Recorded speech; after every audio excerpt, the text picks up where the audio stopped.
తాలూకా మధ్యవర్తిత్వ కేంద్రంలో ఒకటైన జంట పాపగడ చిన్న చిన్న సమస్యలతో దూరమైన తాలూకులోని వైఎస్ హొసకోటకు చెందిన హేమలత మరియు భరత్ దంపతులు బుధవారం పట్టణంలోని సీనియర్ సివిల్ కోర్టు మధ్యవర్తిత్వం కేంద్రంలో న్యాయమూర్తి వి మగదేశి సమక్షంలో విభేదాలు మరిచి ఒకటయ్యారు. హేమ భరత్లకు 5 ఏళ్ల క్రితం వివాహమై 3 ఏళ్ల పాప కూడా ఉంది. చిన్నపాటి సమస్యలకు దంపతులకు దూరమయ్యారు. 5 నెలల క్రితం భార్య హేమలత విడాకుల కోసం కోర్టుకు కూడా ఆశ్రయించింది.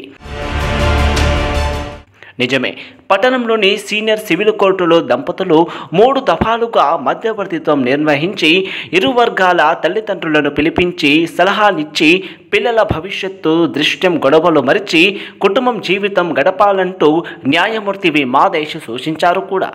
అందరి సమక్షంలో దంపతులు దండలు మార్చుకున్నారు.